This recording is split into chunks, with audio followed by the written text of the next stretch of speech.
Halo, bapak-bapak, ibu-ibu, dan saudara-saudara yang saya hormati. Selamat berjumpa lagi dalam acara Kesehatan Jiwa. Pada kesempatan kali ini saya akan membicarakan tentang loneliness atau kesepian. Kesepian adalah emosi manusia yang kompleks dan unik bagi setiap individu.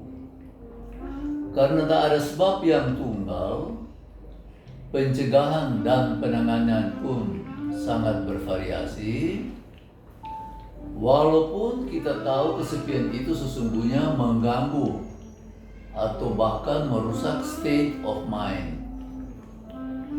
State of mind itu adalah kualitas dari kesadaran seseorang ketika orang itu berelasi dengan dunia luar, demikian juga persepsinya terhadap isi pikiran dan emosi yang berada dalam dirinya. Depresi dan kecemasan atau ansietas adalah contoh-contoh daripada state of mind. Kebahagiaan itu juga adalah suatu state of mind. Kata Steve Maraboli, seorang behavioral scientist.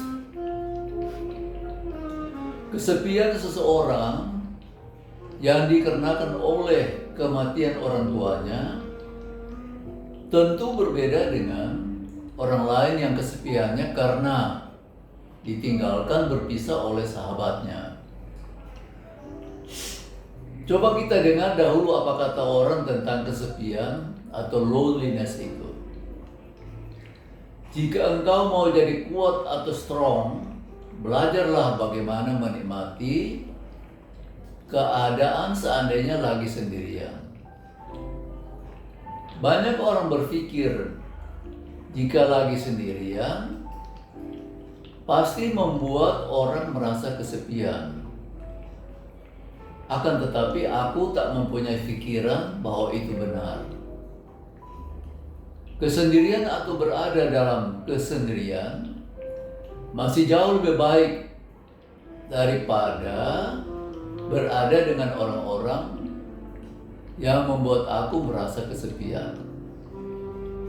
Bapak-bapak dan ibu-ibu yang saya hormati, jadi kesepian itu adalah suatu state of mind di mana orang itu masih ingin kontak dengan orang lain, walaupun sesungguhnya ia tidak berada dalam kesendirian. Dengan kata lain, orang boleh saja hanya sendirian, tapi tidak merasa kesepian. Atau ada juga yang sebenarnya ada kontak dengan orang lain, cuma tetap saja masih mengalami perasaan terisolasi atau kesepian.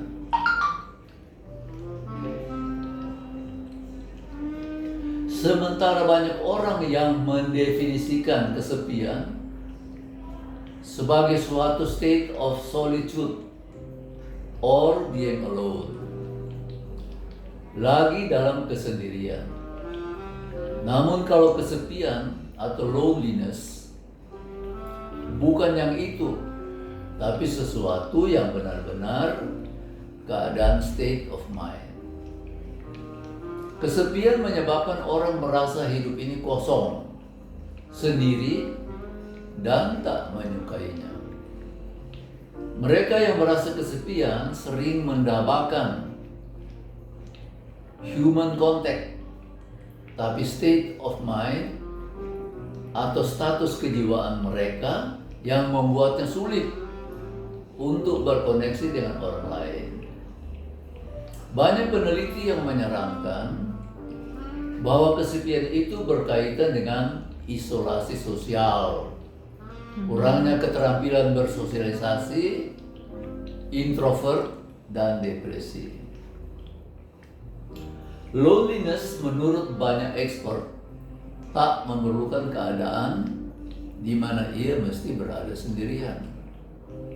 Ingatlah bahwa ada perbedaan antara kesepian atau loneliness dan kesendirian atau solitude.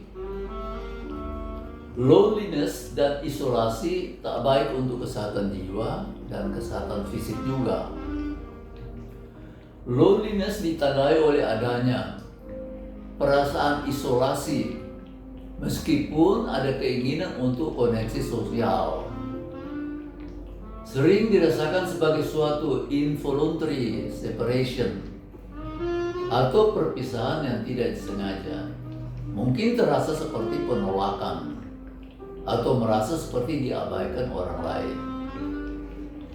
Faktor-faktor yang berkontribusi terhadap timbulnya loneliness termasuk variabel situasional seperti isolasi fisik, pindah ke lokasi yang baru, atau perceraian misalnya.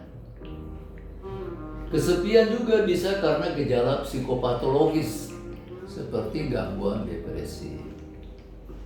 Gangguan depresi sering menyebabkan orang menarik diri dari pergaulan sosial yang dapat menimbulkan rasa terisolasi.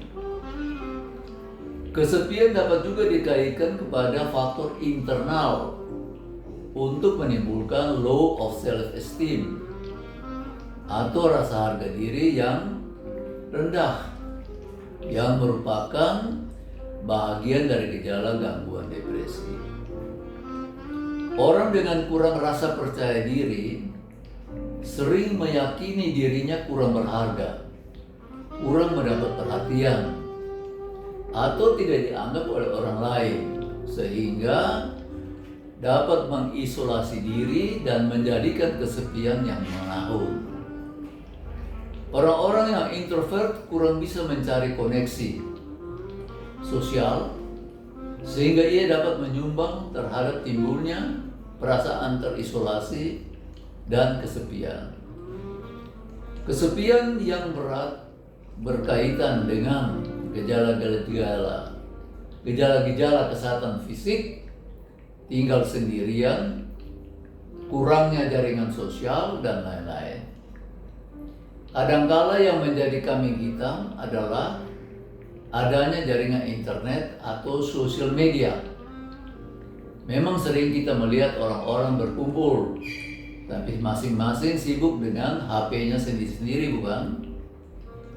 Mungkin juga ketika mereka berada di rumahnya, masing-masing lebih banyak bergaul dengan alat-alat seperti smartphone, sehingga lama-lama atau lama-kelamaan bisa kesepian dalam kesendirian.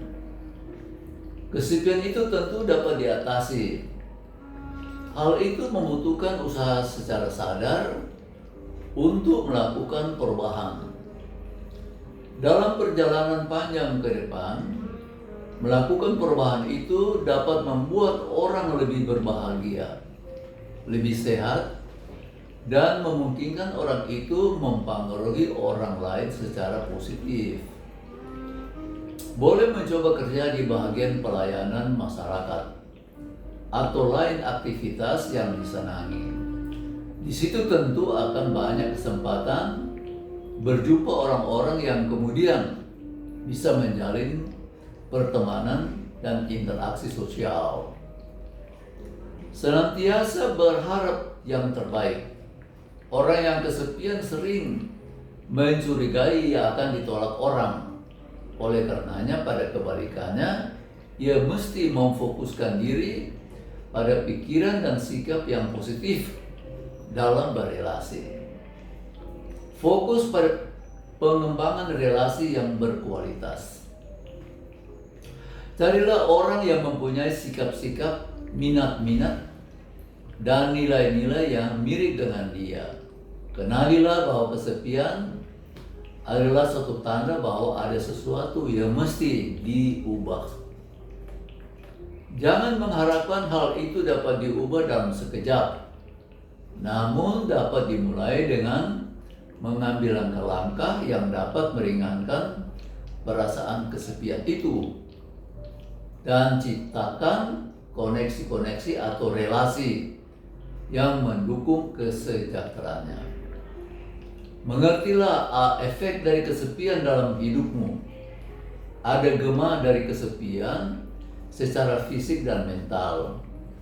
Jika engkau mengenal beberapa gejala yang mempengaruhi perasaanmu, berusaha secara sadar, usaha untuk memeranginya. Bergabunglah pada sebuah kelompok atau memulai apa-apa yang ada padamu. Sebagai contohnya, engkau boleh mencoba menciptakan sebuah kelompok dari areamu yang mempunyai minat-minat yang mirip sehingga dapat berjalan bersama. Perkuat relasi yang sudah tercipta pada saat ini atau membangun sesuatu koneksi yang baru tentu penting juga. Namun meningkatkan relasi yang sudah tercipta sebelumnya dapat juga menjadi suatu cara yang luar biasa untuk memerangi kesepian. Mencoba menjumpai seorang teman atau anggota keluarga yang telah pernah berbicara dengan engkau selama ini, yaitu orang-orang yang kamu percayai. Kepada mereka engkau boleh bercerita tentang apa-apa yang engkau rasakan pada saat sekarang ini. Boleh juga kepada dokter-doktermu atau terapismu. Online terapi dapat juga menjadi pilihan yang baik karena ini memungkinkan engkau melakukan kontak dengan terapisnya kapan saja dan mungkin juga dapat sangat menyenangkan. Demikianlah pembicaraan saya untuk kali ini, semoga bermanfaat. Bagi mereka yang mengalami kesepian atau loneliness, tak perlu ragu-ragu untuk berkonsultasi dengan psikiater atau psikolog atau profesional lainnya yang berkompeten, karena hal tersebut bersangkut paut dengan mental state. Misalnya ada yang berhubungan dengan gangguan depresi, gangguan cemas, dan lain-lain. Dan pada kesempatan ini juga saya ingin mengutip beberapa ungkapan orang-orang mengenai kesepian atau loneliness itu dalam bahasa Inggris yang mudah untuk dimengerti. Coba kita simak apa kata-kata mereka. If you want to be strong, learn to enjoy being alone. People think being alone makes you lonely, but I don't think that's true. Much worse than being alone is being with people who make you feel lonely. Never let your loneliness drive back to toxic people. Loneliness doesn't always mean having no one. It often means not having the right ones, the one you want the most. Sekian dan terima kasih. Ingatlah, tak ada kesehatan tanpa kesehatan jiwa. There is no way for a healthy individual without mental health. Terima kasih dan salam hormat.